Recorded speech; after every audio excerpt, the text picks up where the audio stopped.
Coming up on Global Business, Chinese President Xi Jinping meets with Venezuelan President Nicolas Maduro, with the two countries upgrading their relations to an all-weather strategic partnership.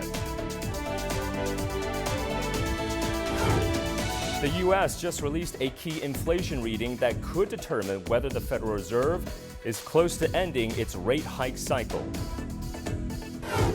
And the Belt and Road Summit kicks off today in Hong Kong. The two-day event celebrates the 10th anniversary of the Belt and Road Initiative, attracting a record number of participants and delegations.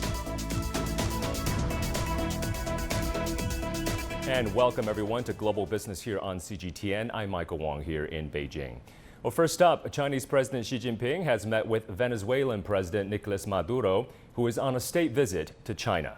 President Xi Jinping welcomed Maduro for his fifth visit to China and emphasized the close brotherly relationship between the two countries. President Xi reiterated China's strategic commitment to Venezuela, pledging ongoing support for Venezuela's national sovereignty and its efforts to combat external interference.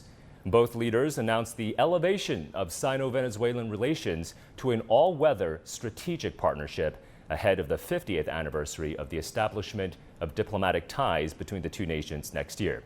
President Xi also expressed willingness to deepen cooperation in various fields for mutual benefit and global peace. Now, Venezuela has been an important trading partner for China in Latin America and is becoming an investment destination as well. Trade volume between the two countries topped more than $1.9 billion in the first half of this year, a 16% jump year on year. China mainly exports electrical equipment, machinery, and electronics to Venezuela and imports crude oil, refined oil, and iron ore from the country. Meanwhile, bilateral investment has risen since the two countries signed agreements under the framework of the Belt and Road Initiative. Our Huang Fei reports. China and Venezuela have maintained diplomatic ties for nearly half a century. 9 years since relations were officially upgraded to a comprehensive strategic partnership, Beijing and Caracas are set to strike new deals in key industries. Venezuela has the largest crude reserves in the world, but international sanctions have hurt export revenues. China offers crucial funding and investment while promising no interference in the country's sovereign affairs. For a long time, Venezuela's economy has been highly dependent on oil. With domestic politics normalizing, the oil sector needs urgent capital injection, which will help revive their entire national economy. For China, the Venezuelan energy sector offers huge investment opportunities, and Chinese firms already have a lot of experience in this area. China's growing ties with Venezuela comes at a challenging time for Latin America. Rising debt stress, inflation, and the global impacts of the ongoing crisis in Ukraine are hampering economic recovery. China has played a key role in developing energy and infrastructure projects in Venezuela. And more investment is on the way, with Beijing signing several new free trade agreements with Latin American countries this year. The World Economic Forum reports that trade between China and Latin America grew more than 20 times in the last 2 decades and is expected to exceed $700 billion by 2035. But Venezuela remains a risky investment for Chinese firms. Sometimes normal investments from China can be overinterpreted as a political move in Venezuela, and that can be a risk factor. Secondly, Venezuela's credit rating has been downgraded to the lowest by Moody's Investors Service. Chinese companies will have difficulty financing in the country. They need to look at diversifying investments and mitigate credit risks. Despite these challenges, China's economic footprint in Latin America is expected to grow. The World Bank has advised policymakers to attract more investment by maintaining economic stability, improving customs regulations, and trade promotion agencies. Huang Fei, CGTN, Guangzhou.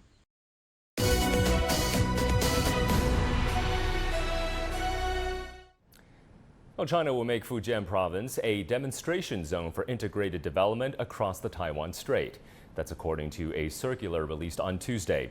Trade, investment, and people-to-people exchanges between Fujian and Taiwan will be expanded to support Taiwan residents looking to study, work, and live in Fujian.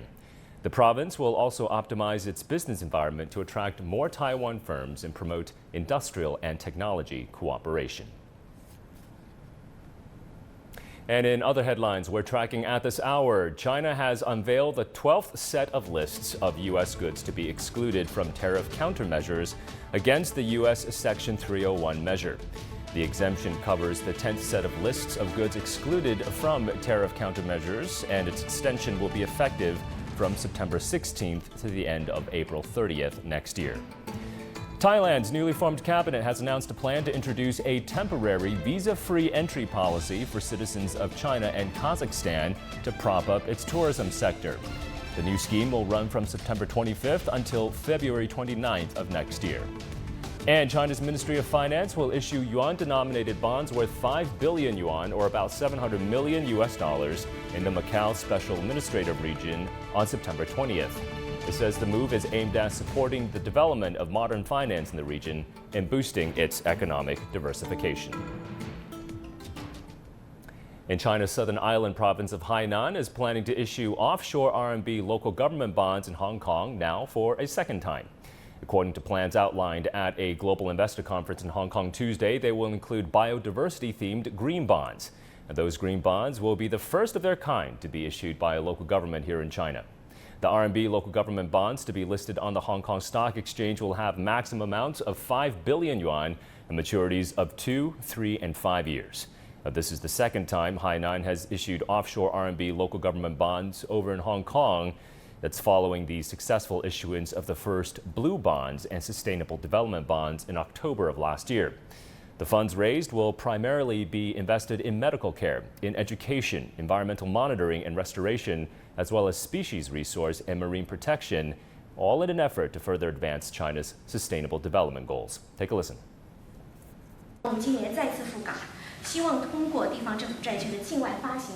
We hope that the overseas issuance and pricing of local government bonds will continue to guide the international market in recognizing the value of the Hainan Free Trade Port with Chinese characteristics.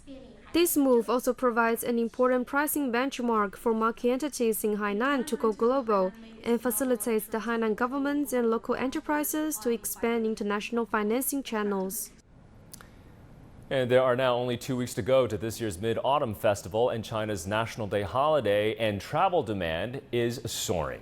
Railway tickets are on sale starting from today. The two holidays combine to create an 8-day Golden Week vacation, which is expected to become the hottest holiday of this year. As the Golden Week approaches, Xi'an has emerged as one of the top 10 most popular cities in the country and is the only one in the northwest region. Data from multiple online travel booking platforms show that travel demand is continuing to rise.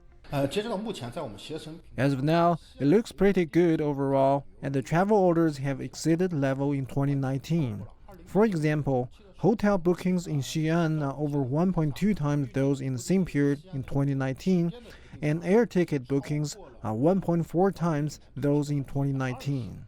Cities such as Shanghai, Beijing, Hangzhou, and Chengdu are also proving popular.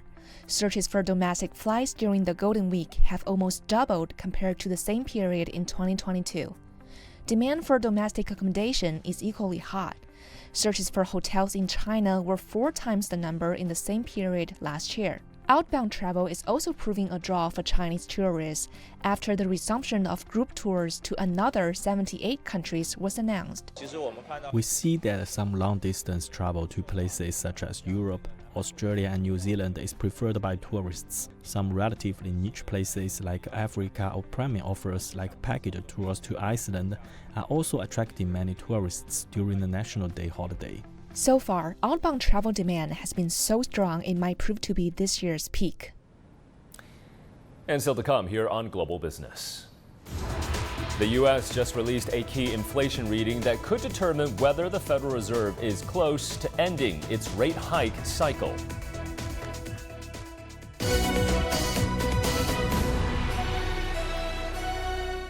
The world economy as we know it is about to change. Global Business reports highlight emerging markets, developing countries, and dynamic sectors worldwide. We feature top analysts and newsmakers to provide perspectives on every facet of business. From an on-the-ground perspective, we provide you with balanced and objective assessments. Fast, sharp, and insightful. Global Business. only on CGTN.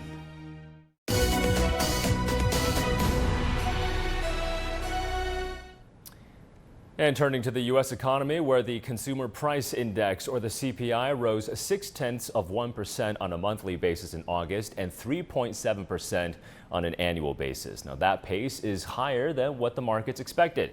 This is a key U.S. inflation reading that could determine whether the U.S. Federal Reserve is close to the end of its rate hiking cycle. So for more on that, let's check in with our John Tarrant in New York. Hi there, John. A busy week for inflation data this week, isn't it?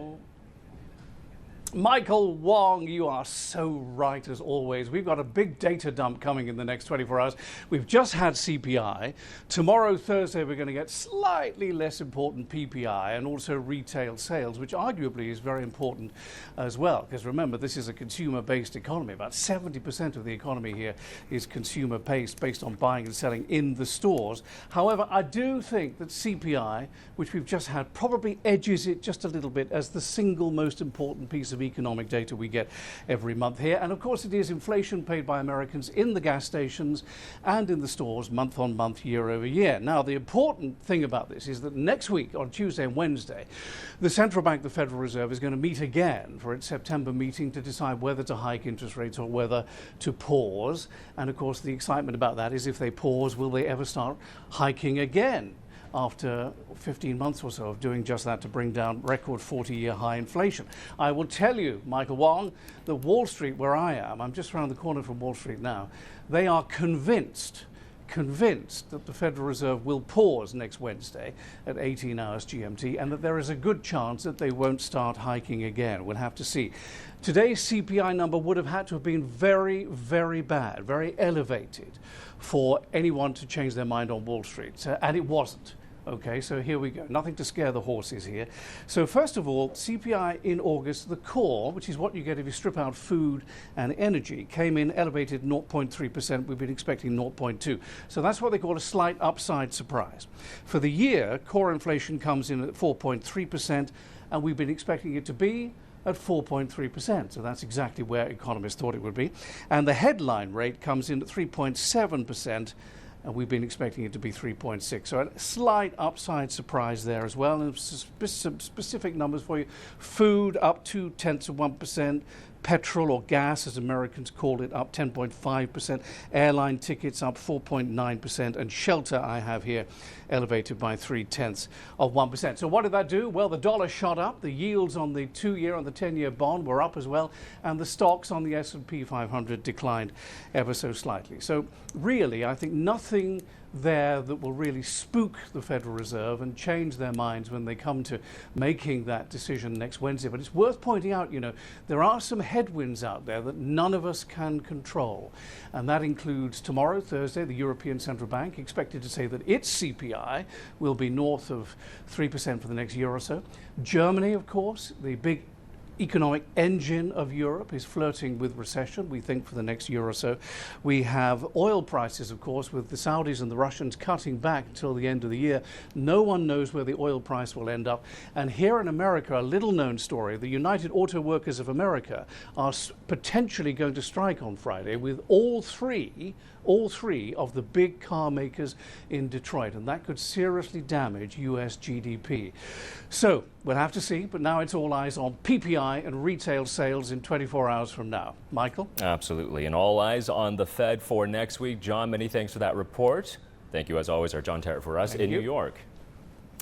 And in other headlines around the world, the UK economy shrank in July more than expected as strikes and wet weather hit spending and activity. British GDP dropped by 0.5%. That is more than the 0.2% expected by the markets, indicating economic strain in the higher interest rate environment. European Commission President Ursula von der Leyen said on Wednesday that inflation in the Eurozone, which remains persistently high, will take some time to drop to the European Central Bank's 2% inflation target. The annual rate of inflation in the single currency bloc was 5.3% in August. That is down from last year's peak. And TikTok has called for the Indonesian government to provide a level playing field amid calls to ban the selling of goods through social media. Well, Google, of course, is the dominant search engine over in the United States, but that dominance has landed it in court. It's one of the biggest anti-monopoly cases in years and could have profound consequences for Google. Our Owen Fairclough explains. Google is so enormous and so ubiquitous, it's a verb. And that might be its downfall as it fights the US government in one of the biggest antitrust cases in years, playing out in this Washington, D.C. court. The Justice Department claims Google has created a monopoly with a sophisticated search engine that tailors advertisements to whatever you're looking for. Court papers say this model is so lucrative, in 2019, Google generated $98 billion from advertising. That's more than the worth of 129 countries. But its competitors, including Yahoo and the lesser-known DuckDuckGo, start searching, say Google illegally stifles them, partly by making its search engine the default on cell phones running its Android operating system. The trial may be historic, but it's similar to the antitrust case 25 years ago that stopped Microsoft from abusing its dominance with Netscape. Once the default search engine preloaded in most personal computers. And if Google loses, it could potentially mean the breakup of its parent company Alphabet, whose products including Gmail, Maps, YouTube, and now self-driving cars are all an integral part of modern life. Google denies the antitrust allegations. The case is expected to last around 2 months, with a ruling early next year. Owen Fairclough, CGTN, Washington. And the new generation of iPhones is on its way. Tech giant Apple announced the next lineup for its flagship product available later this month. Mark New reports. The new iPhone 15 arrives with a more powerful processor, brighter screen, and a 48-megapixel camera with focus and depth control. The device uses a USB-C port, an indicator that those old lightning cables are being phased out. The higher-end iPhone 15 Pro cameras allow users to switch between 3 focal lengths, and the Pro Max version features a 5x telephoto lens at 120 millimeters. The 15 Pros also can capture spatial video, which can be viewed for an immersive experience on Apple's $3,500 Vision Pro headset, set to hit the market next year. With the new line ranging from $800 to $1,200 for base models, success may hinge on how much people are willing to spend. Folks are maxed out on their borrowing, and so they don't have a lot of money coming into the second half of the year. Not personal cash and not borrowing capability. A lot of them have maxed out their credit cards, and that means the ability to buy this phone is reduced. That's not Apple's problem to solve, but it's going to be a problem for sales. Apple is doing its best to offer features that one would rather not live without.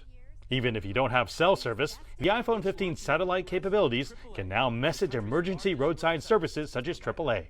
They'll message you directly and dispatch help to your exact location with the right equipment to get you moving. The true killer app is that satellite connectivity for when you're stranded, now moving to AAA and automotive, because that's something that I would pay money for if I had a child and I was worried about a child, spouse, or whatever being able to contact anybody for help.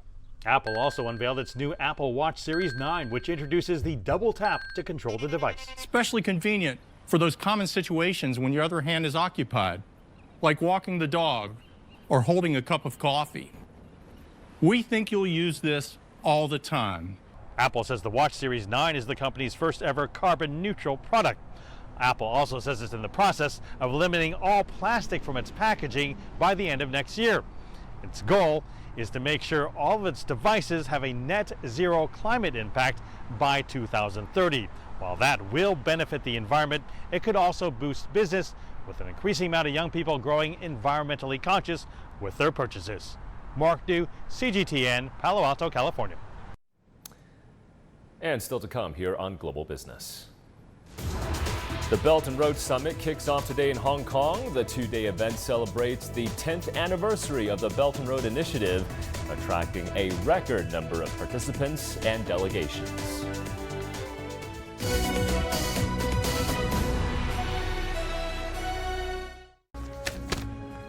We're stepping out of the studio to take you on a brand new journey along the Belt and Road. We travel to over 20 countries on 5 continents. Follow our cameras to all the interesting places, major cities, remote corners. And so many more, we document not only massive infrastructures, but also cultural links that bound the community with a shared future. We invite you on the new Silk Road as we mark 10 years of the Belt and Road Initiative.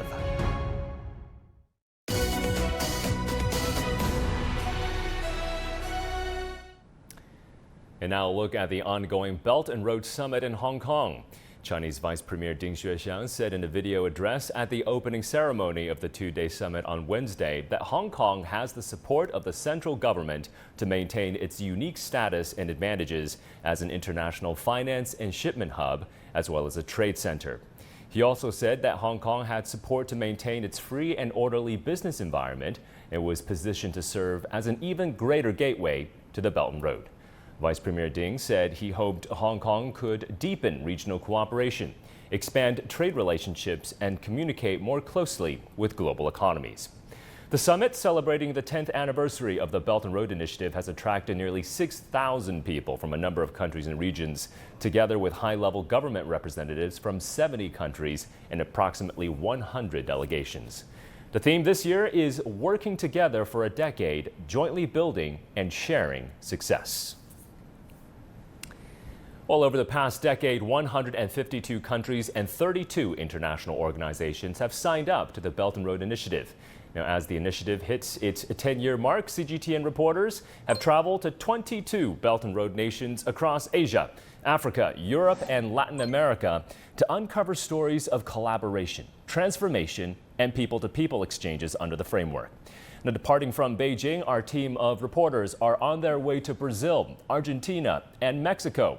In Brazil, Chinese companies are deepening cooperation with international and local partners in the deep-sea oil and gas industry. CGTN's Zheng Yibing recently visited one Chinese company's branch in the country.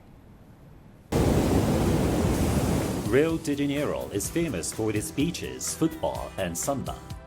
The Brazilian city is also important for its offshore oil and gas fields, believed to hold vast reserves as yet untapped. This draws global companies, including those from China, like China National Petroleum Corporation, known as CNPC. This is where the office of CNPC Brazil is located. So let's get inside to see how this big project between China and Brazil is evolving here.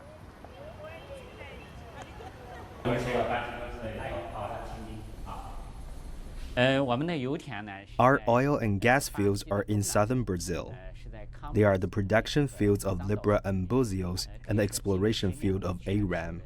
We signed the production sharing contract on Libra in 2013 and then in 2019 on Búzios and Aram. And now we have very good cooperation with the Brazilian side. Their main work platform is a vessel called the Floating Production Storage and Offloading, more simply, the FPSO. It's 350 meters long and about 55 meters wide, with a capacity to store 650,000 barrels of oil. All our deepwater oil and gas exploration and development projects use FPSO. There are 2 FPSO in Libra now. The first one can produce 50,000 barrels per day, and the second produces 180,000 barrels per day. And there will be 3 new FPSOs, each capable of producing 180,000 barrels per day. CNPC Brazil's vice president went on to say the projects use advanced environment-friendly technologies, and gas production also meets the needs of the local market and creates job opportunities. The Brazilian side thinks highly of the cooperation. We have a lot of activities going on, and with a lot of collaboration between both companies regarding not only the projects but also the mutual confidence that we have in each other. The Brazilian side does see challenges for the consortium in the coming years, but they have confidence they can be overcome. For this part, China's CNPC plans to be deeply involved into local life here, donating to child care services and protecting the region's cultural heritage. A new FPSO has arrived in Brazil after months of travel from China, and there will be more. And both the Chinese and Brazilian sides say these platforms will play important roles in future production. Zheng Yibing, CGTN, Rio de Janeiro. And setting off from Kunming, capital of China's Yunnan province, another group of our reporters has made its way to the other side of the world, visiting Bangladesh, Egypt, and Cambodia. In this episode, we travel to Bangladesh as one of the most important projects of the Bangladesh government and the largest public-private partnership project so far. The first elevated expressway enhances accessibility to the airport and highways. Our Aaron Liu has more from Dhaka in Bangladesh.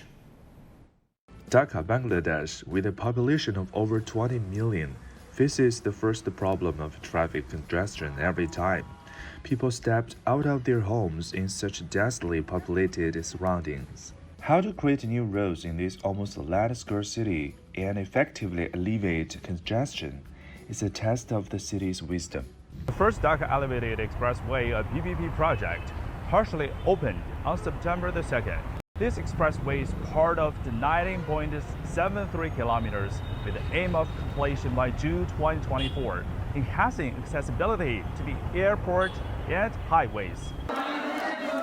I would like to express my gratitude and thanks to all concerned. Dhaka Elevated Expressway will play an important role to take Bangladesh to the rank of developed country by decongesting traffic.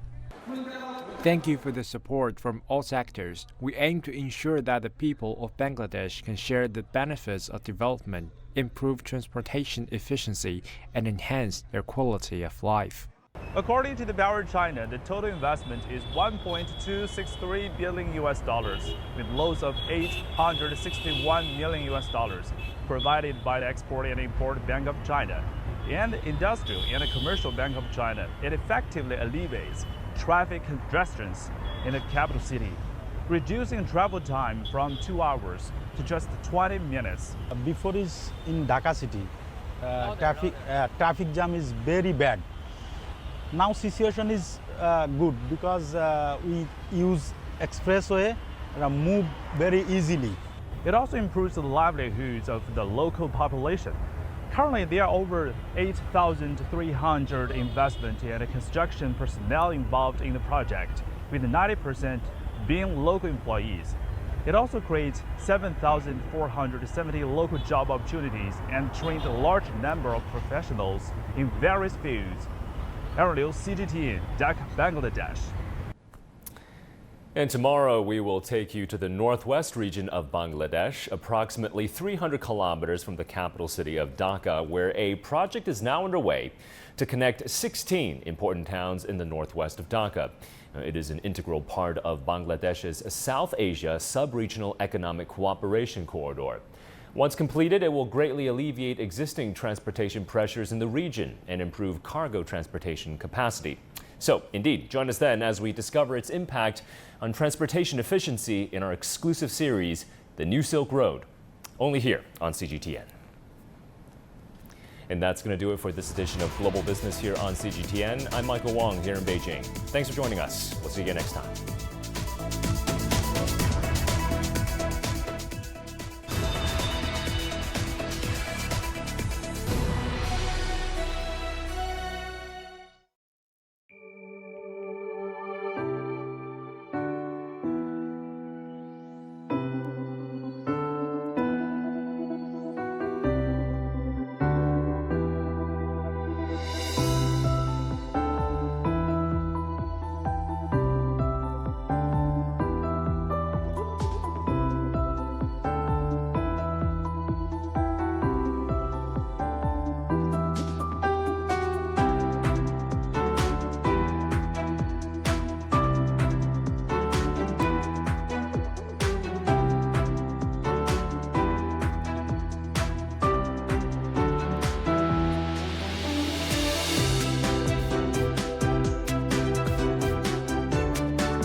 This is CGTN, China Global Television Network.